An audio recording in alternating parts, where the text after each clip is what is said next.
so people ask me a lot, what are my favorite sport to work with? And people now maybe know me more for football than for basketball, but I don't really have a favorite sport that I like to work with, especially that I now like with players more than a team in sport. It just doesn't cross my mind because we don't train with the specificity of the sport. Even the highest level players, it's almost like if you train the same way as so and so, it would be very applicable for a number of other sports, probably not all. But anyway, I would say my favorite year in sport was in 2017 with the Dolphins with Dave Paloka. I've said that a lot. That's my favorite. Obviously, start to finish with Canada basketball, to be there that long and to still have family-like relationships with people there and the country of Canada. I am my home and native land, where I am an adopted Canadian. I remember like the first month with the New Jersey Nets in 1999. I still talk to Scotty Burrell very often. And the starting lineup on the 1999 Nets, the center was probably most of the time Jamie Fike, but might have been Jim McElvain or George Murison on any given day. But then Kendall Gill, Scotty, Stephon Marbury, and Keith Van Horn. So that's a long time ago. I don't really have a favorite sport that I like to work with. I just have more favorite experiences. Now, with the 4 team sports, and I have experience in every sport, I would also obviously suggest powerlifting, even though I'm not sure that's a sport. Tennis, with Milos Raonic, runner-up at Wimbledon. Golf, even though not a lot of PGA Tour players, next level down at the Pro-Am level. Pro golfers don't live in New York. But interestingly enough, since I moved here to Florida, I thought I'd be seeing more high-level golfers, but that just hasn't worked out, and that's okay, because they typically have significant training limitations that we've talked about quite a bit. Military, as you also know, I refuse to call it tactical. Tactics exist in all sports. In fact, they probably exist in all adversarial activities. No one deserves to be called something that they're not just so they think they're different. Just because you carry a gun or do really noble things like protect and save people doesn't mean you need to train any differently than anyone else. So all of those are high experience points. You can tell the ones that I left at the end, maybe not the most favorite. I can tell you what I would like the least, maybe not like the most. But for the 4 team sports, I think if you created an environment, which would be my favorite sport, it would be if you took the money that was in basketball, not just what people get paid, but the resources that funds all aspects of the game or the sport in the NBA. That's number one, the money in the NBA. Then if you took the data reliance in baseball, for years you would see like Tony La Russa would be somebody that comes to mind that would put significant emphasis on probabilities of data, on making decisions of righties and lefties and this pitcher, et cetera, et cetera. And simply because there's so many touch points, there's so many data points in a baseball game and a season, that there's so much data that the data probably stands up. We see it in every sport now, but baseball was the first, and the acceptance and the reliance of data in baseball. Money in basketball, data in baseball, the culture of physical preparedness in football. Even though there's some players that don't do anything, they would typically be high skill guys. Some of the guys that play on the outside, like our corners and wide receivers, certainly quarterbacks, less of other players that play in the box, and often none. Where if you play football, you lift weights.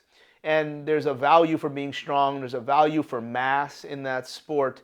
So the simple culture that lifting is part of the workday, where you don't see that is certainly as much. Not that there's not a weight room and not that there's no time for lifting, but it's not nearly as accepted in terms of a culture as it is in football and in any other sport. And then I would say the sheer toughness would be from hockey, where some dude will take a puck to the chin and come back with some type of chin visor in a few minutes, where clearly basketball would be the least tough. But in baseball, maybe I don't have enough. I probably have the least experience in the team setting in baseball. I worked with a number of individual players, and of course, football players are tough, but they're not hockey players. And there's a lot of and there obviously there's different reasons, how much you get paid, culture, et cetera, et cetera. But if you took the money in basketball and you took the data from baseball and you took the preparedness culture in football and the toughness of hockey, I think that would be probably the most fun sport that doesn't exist. But I think you find components of all those things in each sport. Every situation is different. I only know what I know. That would be my favorite sport that doesn't exist. But obviously being at Wimbledon, as I mentioned earlier, that was very, very special. I probably think of things in more special than fun. Obviously, I had a lot of fun my first year with the Nets. But again, fun in what way? The same fun that I was having when I was 22 years old versus the fun that I would have in Canada basketball. Two different versions of fun, but fun nonetheless. It's so much special and fun from my time at Nike, even though that wasn't working with the team. But yeah, that's there's no team that I would there's no thing that I would prefer to work with. Another question that people ask in that similar vein is the questions about like how the players do things. I think there's this just wild assumption that players are this, positive or negative. Like they'll think they're just every single player is a superhuman that can have a 48-inch vert and run a 2.940. And other times people think that they're all scum. I would say like take 12 people at work. How many of them are going to be real jerks? Whatever that number is, it's the same in an NBA locker room.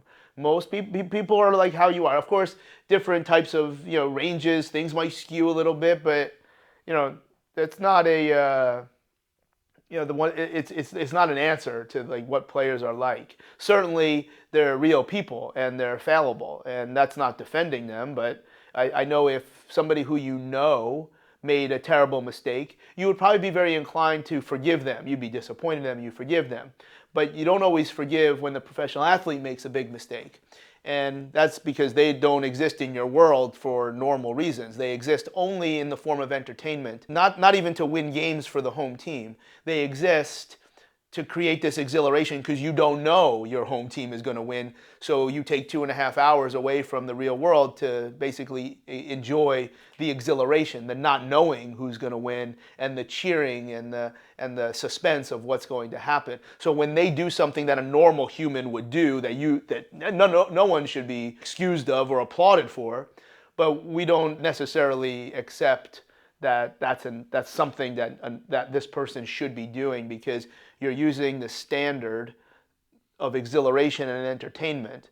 It's not even about being a role model. The fact is that they're human beings and human beings do things. And just because maybe what I do doesn't create the same entertainment as what they do, we're still kind of operating on the same playing field. I kind of segue that into do they really work hard? Because that's on the negative piece. I think there's this assumption that a lot of these athletes are very, very lazy. And it's kind of impossible to be lazy in some sports, but it's very, very easy in others. And that's what I want to get into where what is hard work? So right off, I'll say hard work is doing things that you don't want to do, but will get you to the end game. Hard work isn't just doing the stuff that's physically demanding. You'll see a basketball player, dripping in sweat and like clearly hard work would be attributed to the activity that you see them doing. And they're out there balling and hooping hours upon hours from the time that they're a little kid. I would say most basketball players at the professional level don't work hard, where they don't do the other things. Now, let's talk about basketball and tennis as two sports that I've got a lot of experience in. You can play your way into shape. That can happen. There's no excuse. There's nothing like getting into sports shape like playing the sport. We hear this cliche. There's nothing like going up and down 5-on-5 to get into shape for basketball. Correct. And you have to do that. But in other sports, like let's say baseball or football, you can't just play the game and then get into shape. So there's other types of things that people will culturally do in other sports But in basketball, you don't need to do it. Tennis doesn't apply for really what I'm saying. I do find that tennis players will work hard. You go to a tennis tournament and event, there's a gym. It's got a fully, a brilliantly appointed athletic development weight room with bikes, and players are in there. They're doing their thing. Of course, a lot of them European, where they have a different culture to preparedness to begin with. But in basketball, hard work is doing the things that might not even be sure that they carry over to the end game. So I would say basketball players in general, from my experience, including Canada basketball, where now everyone's an NBA player, don't work hard because they don't do the other things other than go up and down. And because going up and down does get you in shape, it's not a full shape, it's cardiovascular shape, it's work capacity shape. But this is where they don't do the other things in terms of lifting weights. That would, it doesn't mean basketball players don't lift any weights, but do they do the things that have translation to different forms and levels of injury inoculation, injury prevention? There's certainly no such thing as injury prevention. It may be better said to say injury limitation. So that's hard work. They don't do those things. Eating right is hard work because you don't want to do it, but it's going to lead you to the next step. That's hard work. If you asked any, almost probably still young coaches, ask any NBA guy, there's this cultural message of every player's got to put up 500 shots. And let's say, because that's hard work.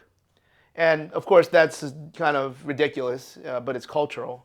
I don't know that shooting 500 times is a bad thing, but meaning if you don't do 500 shots, then all of a sudden you're going to have a bad game. So let's say that happens. But then this is where this nonsense of hard work would start to get exploited in the wrong way. 500 shots didn't get it done. You go 3 for 16. What happens? Coach, man, you know what, Jimmy? You got to put up 1,000 shots. It's not 500. Put up 1,000. Jimmy puts up 1,000 shots and goes 4 for 12. All right, we got a little better. We're a little better, but we're not back to where we belong. We need 1,500 shots. 1,500 shots. We go 2 for 14.